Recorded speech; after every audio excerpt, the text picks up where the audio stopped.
হরে কৃষ্ণা। রাধে রাধে বন্ধুরা, আমাদের বৃন্দাবন প্রেমিতাই শুক্লা চ্যানেলে আপনাদের সকলকে স্বাগত। সকল ভক্তবৃন্দের চরণে আমার প্রণাম। আপনারা সকলেই কেমন আছেন? আশা করি রাধা মাধবের কৃপায় সকলেই ভালো আছেন। তো আজকে হলো বন্ধুরা মাঘী পূর্ণিমা। আপনাদের সকলকে মাঘী পূর্ণিমা অনেক অনেক শুভেচ্ছা। দেখুন আমরা যে যমুনার এখানে কত পাখি রয়েছে, তো দেখুন এখানে অনেক ভক্তবৃন্দরা আসে, তো পাখিদেরও খাবার দেয়, দেখতে কত ভালো লাগে একটা, তাই না? তো এখানে দেখুন কত নৌকা রয়েছে, নৌকা করে অনেকে দর্শনও করতে পারে। যমুনার ঘাটে এদিক ওদিক যায় নৌকা করে অনেক ঘাটগুলো। তো বন্ধুরা যারা আমাদের এখানে আসতে চান, আমাদের এখানে থাকা 3 টাইম প্রসাদ এবং দর্শনের সুব্যবস্থা রয়েছে।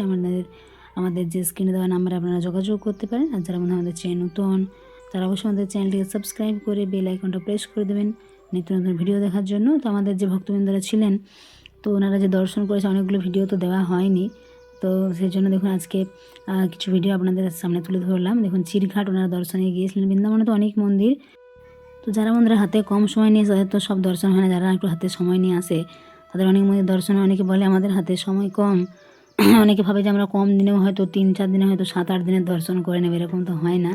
হ্যাঁ, তো যাদের যেমন সময় থাকে আমরা সেরকম দর্শন করিয়ে থাকি।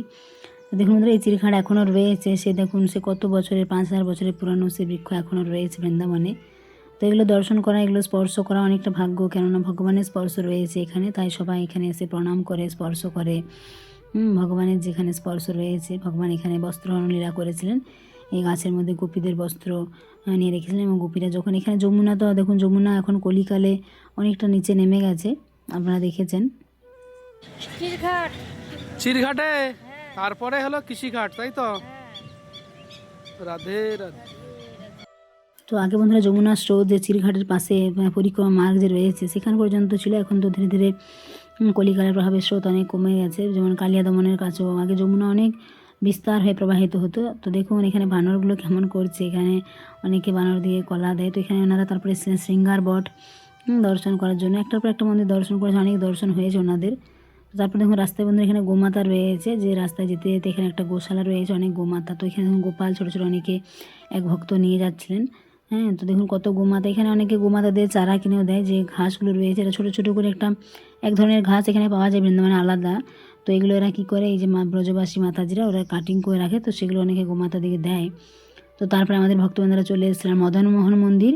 তো মদনমোহন মন্দিরে বন্ধুরা দেখুন এখানে বৃন্দাবনে মদনমোহন, তারপর গোপীনাথ আর গোবিন্দ, এই 3টে মন্দিরের একটা আলাদা ইতিহাস রয়েছে। এই মন্দিরের যে চূড়াগুলো, এগুলো কি হয়েছিল আপনারা দেখতে পাচ্ছেন ডান দিকে যে চূড়াটা, ঔরঙ্গজেবের সময়কালে এই চূড়াগুলো ভেঙে ফেলা হয়েছিল, ভেঙে দিয়েছিল ঔরঙ্গজেব। দেখুন ডান দিকে যে চূড়াটা, এটা আরও অনেক উঁচু ছিল, এবং এখানে অনেক বড় একটা প্রদীপ জ্বলতো এই মন্দিরেও। তো ঔরঙ্গজেবের সময়কালে ওনারা কী করেছিলেন, এই 3টে মন্দির যে মদনমোহন, গোপীনাথ এবং গোবিন্দ মন্দির, এই 3টে মন্দিরে এত সুন্দর যে সৌন্দর্য, হ্যাঁ সেই সৌন্দর্য ঐতিহ্য এগুলো নষ্ট করে দিয়েছিলেন, মন্দিরের চূড়াগুলো ভেঙে দিয়েছিলেন। তো ওগুলো থাকলে আরও কত ভালো হতো। তো এখন এই মন্দির দেখুন আবার নির্মাণ কাজ চলছে, মানে হয়তো কালার করা হবে এরকম কিছু একটা, তার জন্য দেখুন এখানে এগুলো বাঁধা রয়েছে এগুলো। তো এই মন্দিরে তো ভগবানের যে বিগ্রহ সেটা তোলার অনুমতি নেই, ফটো তোলা নিষেধ। তো সেই জন্য প্রভু কী করেছেন, চারিদিকটা তুলেছেন। কতটা দেখুন স্পেস রয়েছে, অনেকটা জায়গা রয়েছে এখানে, অনেকটা বড়। তো এখানে দেখুন একটা সিঁড়ি রয়েছে, এই সিঁড়ি দিয়েও এখানে অনেকগুলো রয়েছে। পরিক্রমা মার্গ যেটা পঞ্চকোষ, সেদিক দিয়ে ওঠা যায়। আবার একটা বাঁকে বেড়ে যাওয়া যায়, যে গলির ভেতরে একটা রাস্তা, সেদিক দিয়েও আসা যায়। আর এখানে বন্ধুরা অনেকে জানেন না এইটার, যে মদনমোহন মন্দিরের ডান সাইডে রয়েছে সনাতন গোস্বামী সমাধি মন্দির। দেখুন এখানে লেখা রয়েছে সনাতন গোস্বামী সমাধি মন্দির। তো আপনারা দর্শন করেন। এরকম বৃন্দাবনে বন্ধুরা অনেক দিব্য দিব্য স্থান রয়েছে, অনেক ইতিহাস রয়েছে, অনেক লীলা কাহিনী রয়েছে। তো আপনারা যদি হাতে একটু সময় নিয়ে আসেন 6-7-8 দিন, তো আমরা কী করি, সমস্ত কিছু সুন্দর করে দর্শন করিয়ে থাকি। আমরা 84 কোষও করিয়ে থাকি। আর সব মন্দিরগুলো সুন্দর করে দর্শন হয়, তাহলে ভালো করে দর্শন হলে তখন আপনার একটা ভালো লাগবে, তাই না? দেখুন এখানে বানররা কেমন কলা খাচ্ছে ছাড়িয়ে ছাড়িয়ে। তো বৃন্দাবনে আসলে বন্ধুরা কী হয়, বানর সেবা, গো সেবা এগুলো করতে হয়, এগুলো করলে ভালো। তো এরপরে আমাদের ভক্তবৃন্দরা গিয়েছিলেন কালিয়া দমন মন্দির, কালিয়া নাগ যেখানে রয়েছে। তো দেখুন এই যে বৃক্ষটা আপনারা বন্ধুরা দেখছেন, এটাও কিন্তু অনেক দিব্য, হ্যাঁ, এবং পবিত্র। এখানে স্পর্শ করা অনেক ভাগ্য, কারণ এটা হলো ভগবান এর স্পর্শ রয়েছে, সেই 5500 বছরের পুরানো। এবং দেখছেন আপনারা ভেতরটা দেখুন একদম কিন্তু ফাঁকা, মানে এই যে গাছের ভেতরটা দেখুন দেখা যাচ্ছে। এখানে বন্ধুরা বৃন্দাবনে অনেক এরকম গাছ রয়েছে, দেখুন ভেতরগুলো কিন্তু একদম ফাঁকা, আর বাইরের যে মানে পাতাগুলো একদম সবুজ। তো দেখুন এগুলোই হলো ভগবানের লীলা। তো এখানে ভগবানের চরণ চিহ্নও রয়েছে। তো এই জায়গা তো বন্ধুরা আগে কিন্তু যমুনা মহারানী প্রবাহিত হতেন, এখন অনেকটা দূরে, মানে যে বিস্তার সেটা কমে গেছে বলে এখন দূরে হয়ে গেছে।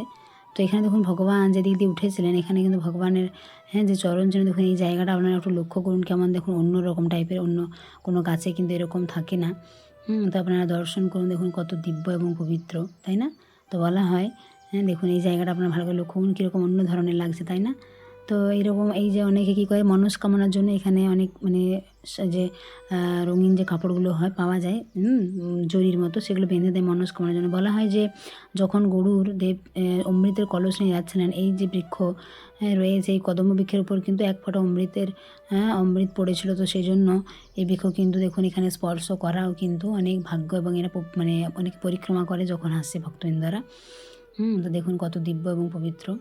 তো যারা বন্ধুরা আসতে পারছেন না, তারা এখন মানসিকভাবে দর্শন করুন এবং মানসিক প্রণাম জানান ভগবানকে, যে আপনারা যেন রাধারানীর কাছে প্রার্থনা করুন যে একবার যেন এসে বৃন্দাবনে এইসব পবিত্র দিব্য স্থানগুলো দর্শন করতে পারেন। তারপরে আমাদের ভক্তবৃন্দরা চলে এসেছিলেন ইস্কন গোশালা। দেখুন এখন ইস্কন মন্দিরে যাবেন, তো আপনাদের দেখাবো। তো ইস্কন গোশালা, এখানে কত গোমাতা রয়েছে দেখুন। তো দেখুন বন্ধুরা, গোমাতা সেবা বৃন্দাবনে আমাদের সুযোগ রয়েছে গো সেবা করা বা বানর সেবা, অনেক জায়গায় তো থাকে না, তবু অনেক জায়গায় থাকে গোমাতা। তো আপনারা গো সেবা করতে পারেন, কারণ দেখুন গোমাতার মধ্যে রয়েছে 33 কোটি দেবদেবী। গোমাতার কিন্তু প্রতিটা অঙ্গ প্রত্যঙ্গে রয়েছে অনেক 33 কোটি দেবদেবী। বলা হয় যে গোমাতার যে গোবর, তার মধ্যেও রয়েছে দেবী লক্ষ্মী, দেবী লক্ষ্মীর বাস। দেখবেন আমাদের গ্রামে গঞ্জে কী করা হয়, যে ঘর পরিষ্কারের জন্য দেখবেন গোবর দিয়ে লেপন করা হয়, তাই না? বলে মা লক্ষ্মীর কৃপা আশীর্বাদ বজায় থাকবে। তো গোমাতা দেখুন, গোমূত্র গোময় এগুলো কিন্তু সব কিন্তু কাজে লাগে, দেখবেন যজ্ঞ পূজা এসবে। তো গোমাতাদেরও প্রণাম করবেন, গোমাতা রক্ষা করা আমাদের কর্তব্য। তো তারপরে দেখুন আমাদের ভক্তবৃন্দরা চলে এসেছেন ইস্কনে। তো এটা দুদিন আগে গিয়েছিলেন, তো সেদিনে কিন্তু বৃষ্টি পড়ছিল। ইস্কন দেখুন কেমন, এখন বৃন্দাবনে জানি না এবছর কীরকম ওয়েদার হয়েছে, মানে শীতকালেও মাঝে মাঝেই বৃষ্টি পড়ছে। তো শীতকালে বৃষ্টি পড়লে তো অসুবিধা একটু হয়, কিছু তো করার নেই। তো এগুলো তো প্রাকৃতিক ব্যাপার, তাই না? বৃষ্টি বলুন বা রৌদ্র বলুন। আগের বছর তো 2025 সালে মানে 22-23 তারিখের পর থেকে কিন্তু বৃন্দাবনে মানে ঠান্ডা অনেকটা কমে গিয়েছিল। কিন্তু এবছর দেখুন আজ হয়ে গেল ফেব্রুয়ারি মাসের 1 তারিখ, এখনও কিন্তু বৃন্দাবনে ঠান্ডা হালকা ভাব রয়েছে। এখনও মানে মনে হয় 1 সপ্তাহের মতো থাকবে। মাঝে মাঝে আজকেও রাত্রেবেলা বৃষ্টি হয়েছে। তো মাঝে মাঝে এরকম কয়েকদিন ছাড়া ছাড়াই বৃষ্টি পড়ছে এবারে বৃন্দাবনে শীতকালেও। তো সেজন্য ঠান্ডাটা একটু বেশি রয়েছে এবারে। তো অনেক মানে প্রায় ডিসেম্বরের শেষ দিকে আর জানুয়ারির ফার্স্টের দিকে অনেক ঠান্ডা ছিল। তো সেই জন্য ঠান্ডার সময় বৃন্দাবনে রৌদ্র উঠলে ভক্তবৃন্দের অনেক ভালো লাগে যে যাক আজকে রৌদ্র উঠেছে। তো দেখুন এখানে কতটা বৃষ্টি পড়েছে, তাই না? এবছর রাধাষ্টমীতেও হয়েছিল বন্ধুরা খুব বৃষ্টি। তো ভক্তদের বৃষ্টিতে দর্শন করতেও অসুবিধা হয়, তাই না? তো রৌদ্র বৃষ্টি এগুলো তো বন্ধুরা প্রাকৃতিক দুর্যোগ, এগুলো তো মানুষের কোনো হাত নেই। তো কখন বৃষ্টি হবে কখন রৌদ্র উঠবে এগুলো তো বলা যায় না। তো রাধারানীর কাছে প্রার্থনা যেন ধীরে ধীরে মানে আবহাওয়াটা ভালো হয়ে যায়, সুন্দর হয়ে যায়। তো সেই জন্য দেখুন বৃষ্টির জন্য ভক্তবৃন্দরা আসা যাওয়া করতেও অসুবিধা হচ্ছিলো। এই দেখুন কেমন বৃষ্টি পড়ছে দেখতে পাওয়া যাচ্ছে। তো এমনিতে তাছাড়া অন্য সময় বৃন্দাবনে আমাদের ইস্কন মন্দিরে অনেক ভিড় থাকে, এগুলোতে অনেক ভক্তবৃন্দরা বসে থাকেন। এরপর বন্ধুরা ফেব্রুয়ারি মার্চ মাসে বৃন্দাবনে ভিড় আরও বেড়ে যাবে, কেননা দোলের সিজন যেহেতু শুরু হয়ে গেছে। আর কয়েকদিন পর আবহাওয়াটাও ধীরে ধীরে ভালো হয়ে যাবে। তো আজকে যে মানে মাঘী পূর্ণিমাতে দেখুন কত সুন্দর শৃঙ্গার হয়েছে গৌরনীতার, আপনারা দর্শন করুন, বাড়ি বসে প্রণাম জানান। দিব্য শৃঙ্গার দেখুন কত সুন্দর, অপূর্ব সুন্দর সুন্দর ফুল দিয়ে ভগবানকে সজ্জিত করা হয়েছে। তো যারা আমাদের চ্যানেল নতুন তারা অবশ্যই আমাদের চ্যানেলটিকে সাবস্ক্রাইব করবেন, যারা বৃন্দাবনে আসতে চান যোগাযোগ করবেন। হরি বল, রাধে রাধে। দেখুন কৃষ্ণ বলরামকে কত সুন্দর লাগছে আজকে।